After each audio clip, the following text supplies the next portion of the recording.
জীবনে কে কি রোজগার করেছেন হিসাব মিলান না।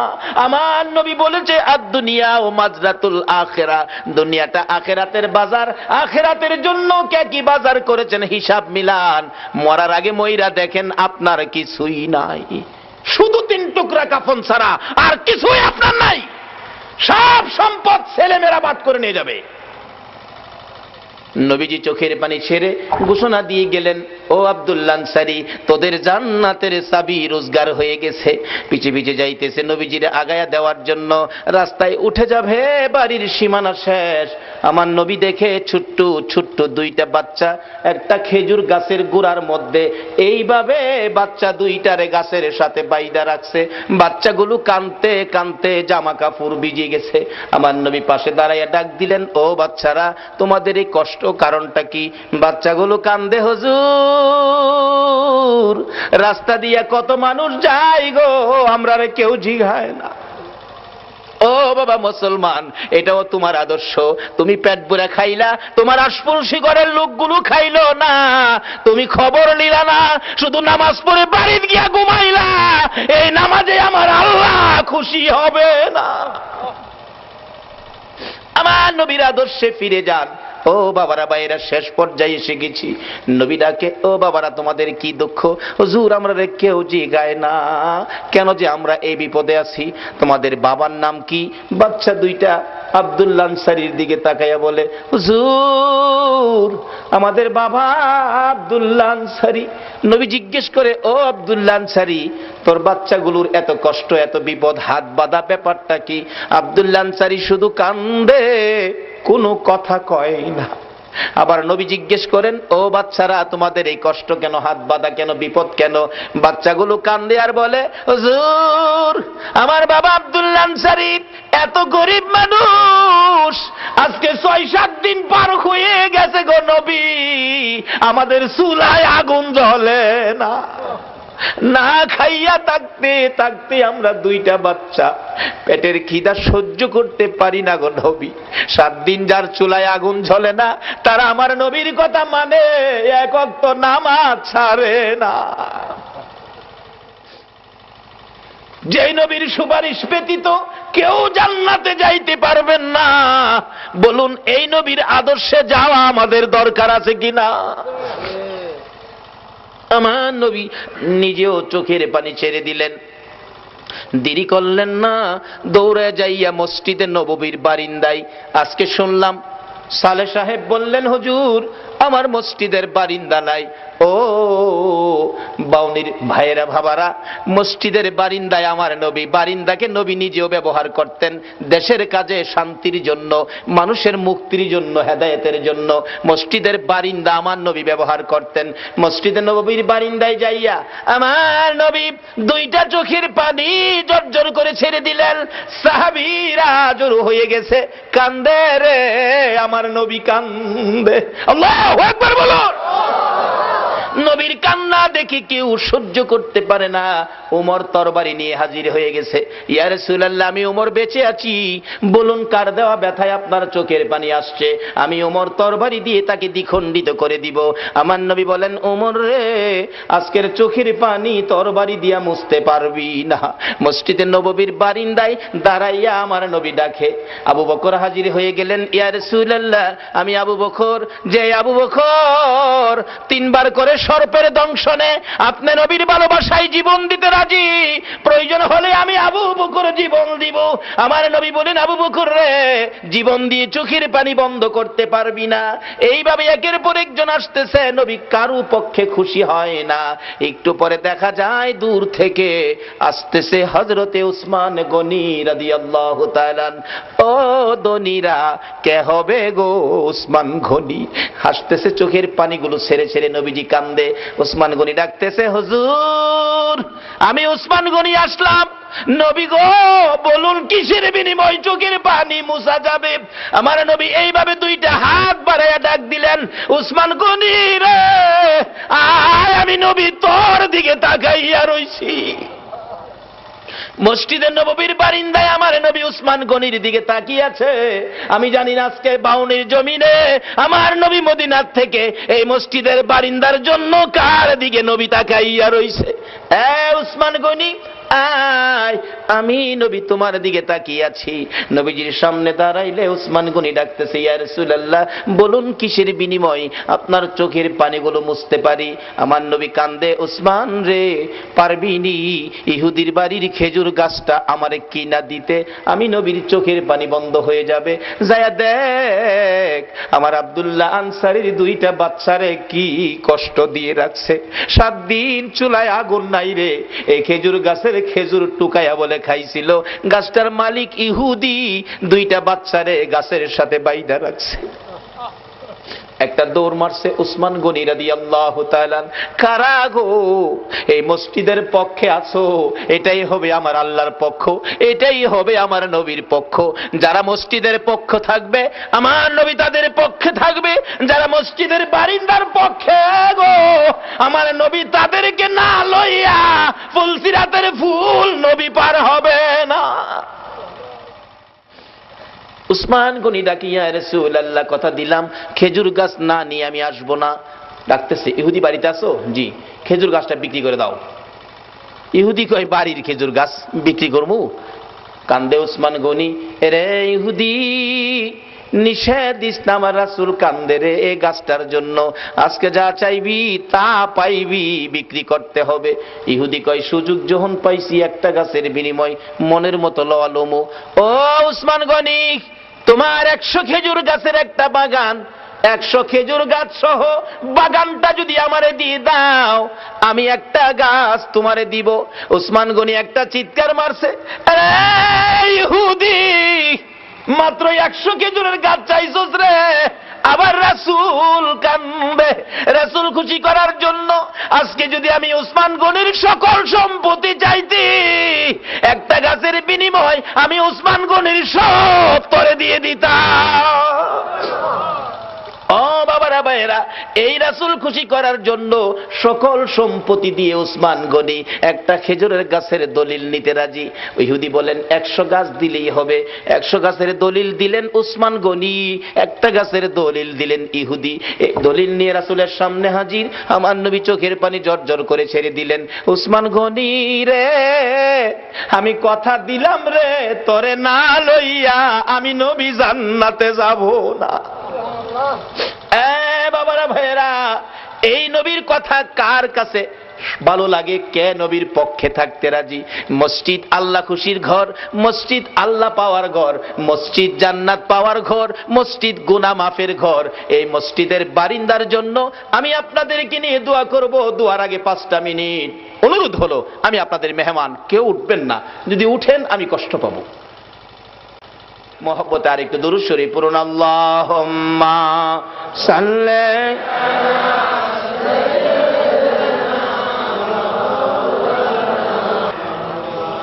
ওয়ালা আলি সাইয়্যিদিনা মাওলানা আল্লাহুম্মা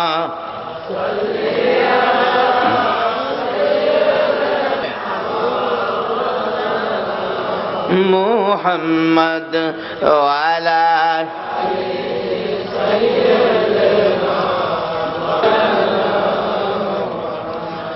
নবীর মায়া ছেড়ে মানুষ কোথায় আছো বুঝি না, তোমার মায়ায় কান্দে নবী, তোমার মায়ায় কান্দে নবী, শুয়ে সোনার মদিনা। আল্লাহুম্মা সাল্লি সাইয়্যিদিনা মাওলানা মুহাম্মদ ওয়া আলা আলি সাইয়্যিদিনা।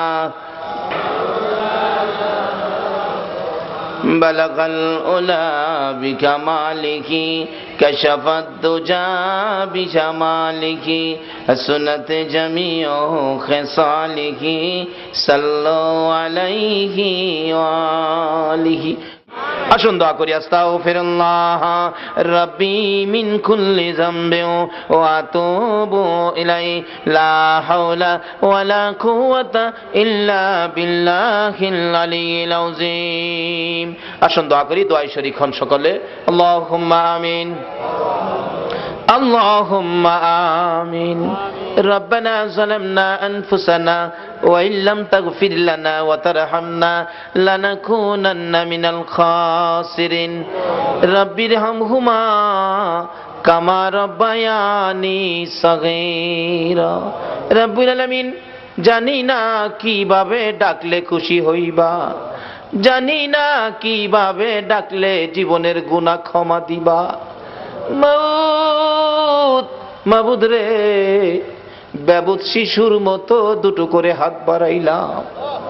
জান্নাতের বাগানে বসে মসজিদের পক্ষ থেকে আয়োজিত মাহফিলে জান্নাতি মেহমান লইয়া আমি গুনাহগার হাত বাড়াইলাম।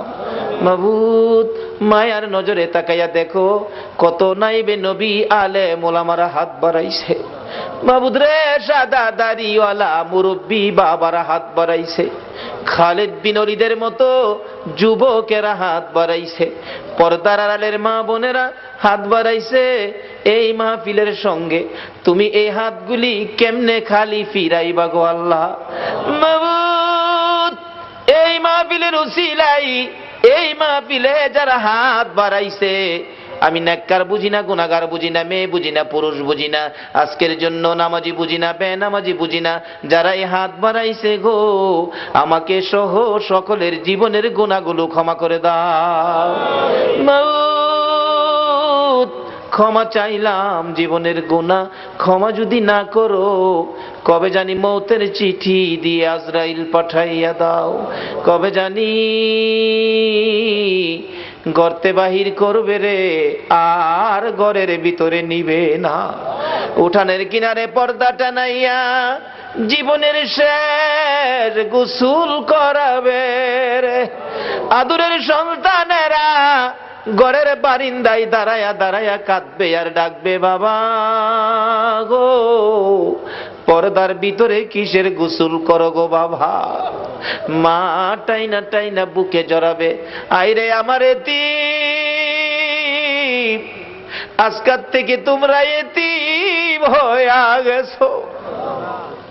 মাউত, এতিমের ঘটনা বলতে গেলে কলিজা মানে না রে আল্লাহ। আমার বড় ভাই 5টা বাচ্চা এতিম করে কবরে। বাড়িতে গেলে আমার ছেলেরা দৌড়াই আসে, আব্বু আইছে। আমার ছোট্ট একটা ভাতিজা দৌড়াই আইসা দাঁড়াইয়া, তাকে কিছু কয় না। জিজ্ঞেস করি, বাবা কি চাও, কি লাগবে, কি দরকার বলো। চোখের পানি ছেড়ে কান্দে। কেন কান্দো বলো না? আমারে ডাইকা ডাইকা কয়, চাচা গো, আপনি তো 1 দিন 2 দিন পর পর বাড়িতে আসেন। চাচা, আমরা আব্বা কই গো চাচা, আমরা আব্বা কি আর জীবনে বাড়িতে আসবে না? মাউত, এইভাবে কবে জানি কার সন্তানেরা এতিম হইয়া যায়, কবে জানি কার বিছানা খালি হইয়া যায়। ওই দিন আসার আগে তোমার ঘর মসজিদের পক্ষ থেকে আয়োজিত মাহফিলে আমরা যারা হাত বাড়াইছি গো, ফিরাইও না, ঘুরাইও না, আমরা তুমি মাফ করে দাও। আল্লাহ, জীবনের গুনাহ মাফের আসার দরখাস্তের পর আরেকটা দরখাস্ত করি, তুমি কিন্তু রাগ হইও না। আমি জানি না হাজার হাজার মানুষ এত রাত পর্যন্ত বসে হাত বাড়াইছে, টাকা চাইলে লোকেরা জায়গা, আজকে লোকগুলো গেল না, বসে রইল। আমি জানি না রে, কার মনে জানি কি দুঃখের পাহাড়, কার মনে জানি ব্যথা। হুজুর আমরার মা নাই গো, মা নাই। কার মনে জানি ব্যথা, বাবা নাই গো, বাবা নাই। যেই বাবা মাতার গাম পাতাই ফালাইয়া রোজগার করে মানুষ করেছে গো, যেই বাবা জমি জামা সই সম্পদ জুড়াইয়া আজকে বাবা দুনিয়ায় নাই। হুজুর, বাবা কত আদর করতো গো। শেষ বয়সেও বাবা বাজারে গেলে জগ ভর্তি দুধ কিনতো, 2 কান্দা 3 কান্দা কলা লইতো, আমের সিজনে 15 কেজি 20 কেজি আম লইতো। বাবা হাঁটতে পারে না, তারপরও দুধ কিনা আম কিনা কলা কিনা বন্ধ করে না। লোকেরা জিগায় বুড়া বয়সে এই পূজা কার জন্য বইতাছো, নিজের জান চলে না কেন এইগুলি লইছো? বাবা একটা চোখের পানি ছেড়ে দিয়ে চিৎকার মারছে, বন্ধুরা রে কার জন্য লইছি শুনো রে, আমার আদরের ছেলে মেয়েগুলো দুধ আর কলা ছাড়া ভাত খায় না রে। দুধ কলা যেই বাবা খাওয়াইতো গো, এই বাবা কার জানি খবরে রে আল্লাহ, ওই মা জানি কার খবরে গো।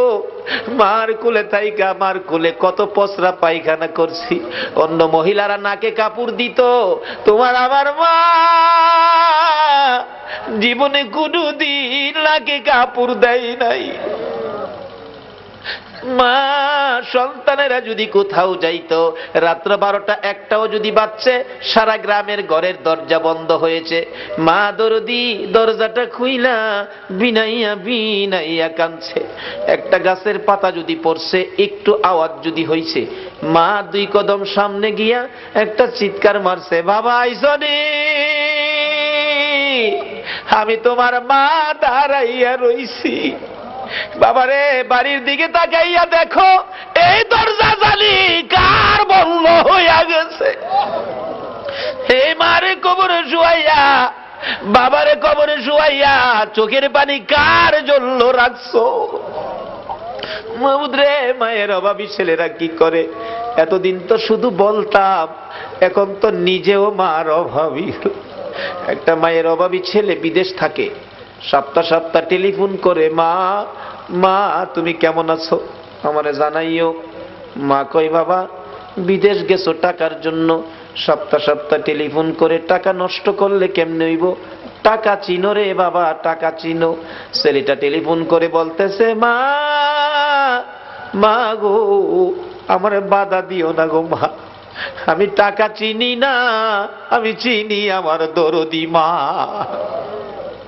সপ্তাহ সপ্তাহ টেলিফোন, হঠাৎ করে মা স্ট্রোক করে মারা গেছে। এলাকার লোকজন কয়, ছেলেটারে মৃত্যুর খবরটা দিও না, দিলে আত্মহত্যা করবে। 1 দিন 1 রাত, 2 দিন 2 রাত, 3 দিন 3 রাত, যেদিন পার হয়ে যায়, ওই বিদেশের মাটির থেকে ছেলে স্বপ্নে দেখে মা ডাকতেছে, রে মন্নান, টেলিফোন কার কাছে করবি রে? মা কইয়া কারে ডাকবি রে বাবা, আমি তোর মা কবরে চলে গেছি, আর আমারে পাইবি না। আইলি না, আমারে মা কইয়া ডাকলি না, মার দেখার জীবনে হবে না। ঘুম থেকে উঠে মা মা কইয়া কাঁদতেছে। বন্ধুরা বলেন, কি হলো তোমার? আমি স্বপ্নে দেখেছি মা নাই, দেশে থাক, দেশে আর চাকরি করব না, দেশে চলে যাব। সকালবেলা টেলিফোন করছে, বড় ভাই টেলিফোন ধরে, মন্নান সপ্তাহ হইলে টেলিফোন করবি, আজকে কেন টেলিফোন করলি? ভাই আমি স্বপ্নে দেখেছি আমার মা নাই গো। ভাই আগে সত্য করে কও, আমার মায়ের খবর কি? খবর যদি না কও, আমি কালকেই বাড়িতে চলে আসব। মায়ের কাছে দাও, মায়ের সাথে কথা বলবো। মার কাছে যদি টেলিফোন না দাও, আমি কিন্তু কালকে বাড়িতে চলে আসব। বড় ভাই টেলিফোন ফালাইয়া একটা দৌড় মাইরা মায়ের খবরের পাশে, মা মা গো তোমার পাগল খবর পাইছে গো, কালকে বলে বাড়িতে আইব। বড় ভাই সকালবেলা মাইক্রো ভাড়া করেছে, বুড়া বাবা পিছে পিছে ডাকতেছে, আমারে সঙ্গী করি লইয়া যা রে, মায়ের পাগল রে কে থামাইব। বুড়া বাবা সহ এয়ারপোর্টের গেটে বসে আছে। একটু পরে দেখা যায় মায়ের পাগল লইয়া বিমান আইসা পড়ছে। বুড়া বাবা গেটে দাঁড়ায়া দাঁড়ায়া কান্দে, মামুদ আমার মন্নানরা আমি কি দিয়া বুঝাইব? মালামাল সহ গেট পার হইয়া দৌড়ে বড় ভাইয়ের গলায় ধরছে, ভাই ভাই আমার মা আইছে গাড়িতে, মা আছে ভাই। ভাই শুধু কান্দে, ভাই গো আমি স্বপ্নে দেখেছি আমার মা মারা গেছে, তুমি কান্দো, ব্যাপার কি কও না গো ভাই। ভাই কিছু কয় না, শুধু কান্দে আর কান্দে। দৌড়ায় বাবার পায়ে পড়ে গেছে, বাবা বাবা আমি স্বপ্নে দেখেছি মা নাই, তাড়াতাড়ি চলে আসছি, ব্যাপার কি, খবর কি কও না।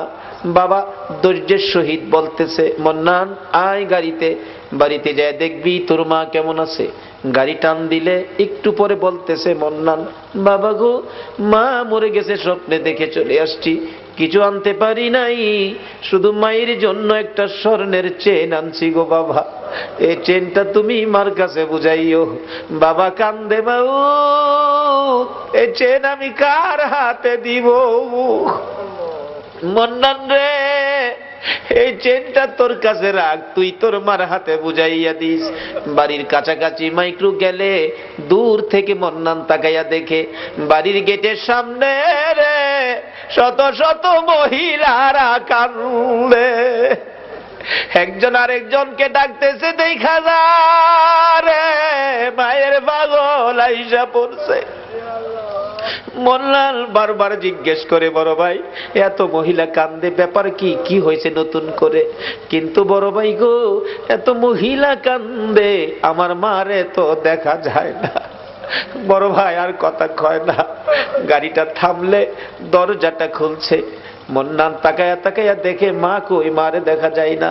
অন্য মহিলারা গাড়ি ঘেরাও করে ডাকে, মন্নান আইসো, মা কইয়া কারে ডাকবি রে। মন্নান গাড়ির থেকে নাইমা দরজাটা খুলে গেটে দাঁড়াই একটা চিৎকার মেরে ডাক মারছে, মা মা মা তোমার পাগল আইছে গো মা। কে দিবে ডাপে ডাকের জবাব। দৌড়াইয়া বাড়ির ভিতরে ঢুকছে, যেই রুমে মা থাকতো রুমের দরজায় ডাকতেছে, মা তুমি কি অসুস্থ, কেন দরজা খুলো না। ধাক্কা দিয়ে দরজাটা খুইলা দেখে রে মায়ের বিছানা চিরতরে খালি। মার বিছানা খালি বালাইয়া কে জানি হাত বাড়াইয়া কান্দে রে আল্লাহ। বাবার বিছানা খালি, কে জানি হাত বাড়াইয়া কান্দে। এই চোখের পানি দেখলে তোমার মায়া লাগেনি, তোমার দয়া লাগেনি। আর দেরি করো না, এই মুহূর্তে ওই সকল মা বাবার কবরগুলো জান্নাতের বাগান বানাইয়া দাও। আল্লাহ গো মা বাবা যার দুনিয়াতে আছে হায়াত বাড়িয়ে দাও। মা বাবা কেমন জিনিস বুঝার তৌফিক ছেলে মেয়েদেরকে দান করে দাও। আল্লাহ দাদা দাদি নানা নানি শ্বশুর শাশুড়ি আলিয়া ওলাদ বংশধর ময় মুরব্বী পাড়া প্রতিবেশী খানদানবাসী মহব্বতী, খাস করে বাউনির জমিনের নিচে, এলাকার জমিনের নিচে, তামাম পৃথিবীর জমিনের নিচে যত মোমেন মোমেনাত ঘুমিয়ে আছে সকলের কবর জান্নাতের বাগান বানায়া দাও। আল্লাহ কাজ করে এই মসজিদের পক্ষ থেকে এই মাহফিলের আয়োজন যারা করেছে, মাহফিলে যারা সাহায্য সহযোগিতা করেছে, দূর দূরান্ত থেকে যারা মাহফিলে আসছে সকলের বংশধর মই মুরব্বী যারা কবরে মাফ করে দাও। মাবুদ আমাদের মধ্যে যারা অভাবী অভাব দূর করে দাও, আমাদের মধ্যে যারা বিমারি বিমার শেফা করে দাও, যারা ঋণগ্রস্ত আছে ঋণ থেকে উদ্ধার করে দাও, যারা বিপদে আছে বিপদ থেকে মুক্ত করে দাও, যারা নামাজি নামাজ কবুল করে লও, যারা নামাজ পড়ে না নামাজের বুঝ দান করে দাও, যারা ব্যবসা করে ব্যবসায় বরকত দাও, যারা চাকরি করে পদোন্নতি দান করে দাও, যারা গৃহস্থী করে জমির ফসলে বরকত দাও, যারা বিদেশ থাকে অনেক বিদেশি ভাইদের বাবা দুয়ার দরখাস্ত করছে গো আল্লাহ, বিদেশি সকল ভাইদেরকে তুমি হেফাজতে রাখো গো আল্লাহ। যারা বিদেশ যাবে মনের আশা পুরা করে দাও গো আল্লাহ। পরীক্ষার্থীরা দোয়া চাইছেন, আল্লাহ গো মা বাবার মনে বড় আশা গো, ছেলেটা পাশ করে বাড়িতে ফিরে আসবে। আল্লাহ গো সকল পরীক্ষার্থীদের মা বাবার কলিজা ঠান্ডা করে দিও গো আল্লাহ। আল্লাহ সকল পরীক্ষার্থীদেরকে কামিয়াবি দান করে দিও গো আল্লাহ। যাদেরকে ছেলে মেয়ে দিয়েছো ছেলে মেয়েদেরকে নেক হায়াত দাও, অকালে মৃত্যু দিও না, মা বাবার কলিজায় আগুন জ্বালাইও না, ছেলে মেয়েদের মুখে এতিমের দাগ লাগাইও না, ছেলে মেয়েদের মা বাবার হায়াত বাড়াইয়া দাও। মাবুদ জনাব বাদল ভাই খুশি হলাম, কত টাকা দান করলো, 1 কেজি লবণও চাইলো না, তোমার নবীর ভালোবাসা চাইলো। মাবুদ গো, বাদল ভাইয়ের মনের সকল আশা তুমি পুরা করে দাও। এইভাবে আরো যারা দান করেছে, যেই নিয়তে দান করেছে, সকলের মনের আশা পুরা করে দাও গো আল্লাহ। মাবুদ গো, এই পর্যন্ত যারা কষ্ট করে তোমার নবীর আলোচনা শুনেছে, কোরআনের আলোচনা শুনেছে, সকলকে তুমি দয়ার নবী, মায়ার নবীর স্বপ্নের দিদার দেখাইয়া দাও। মাবুদ রে, মাহফিল শেষে যারা যেখানে যাবে গো, সহি সালামতে পৌঁছাইয়া দাও। যতগুলো দরখাস্ত করলাম মাহফিলের উসিলাই, দুরুদের উসিলাই, জিকিরের উসিলাই, সবগুলো তুমি কবুল আর মঞ্জুর করো গো আল্লাহ। আল্লাহ গো, এই মসজিদ বারিন্দার জন্য টাকা কালেকশন করা হয়েছে, আল্লাহ আরো যা দরকার, তুমি কাকে পছন্দ করেছো জানি না, যাকে পছন্দ করেছো তার দ্বারা মসজিদের বারিন্দার কাজ আগামী বছর আইবার আগে তুমি শেষ করে দিও গো আল্লাহ। যাদের দ্বারা মসজিদের কাজ হবে, শেষ হবে, সকলকে তুমি তোমার ঘরখানায় কাবা তোয়াফ করাইও গো আল্লাহ। তোমার বন্ধুর রওজা জিয়ারতের তৌফিক দিও গো আল্লাহ। রব্বানা তাকাব্বাল মিন্না ইন্নাকা আনতাস সামিউল আলিম ওয়া তুব আলাইনা ইয়া মাওলানা ইন্নাকা আনতাত তাওয়াবুর রহিম। ওয়া সাল্লাল্লাহু তাআলা আলা খায়রি খালকিহি মুহাম্মাদিন ওয়া আলা আলিহি ওয়া আসহাবিহি আজমাইন বিহাক্কি লা ইলাহা ইল্লাল্লাহু মুহাম্মাদুর রাসূল সাল্লাল্লাহু আলাইহি ওয়াসাল্লাম।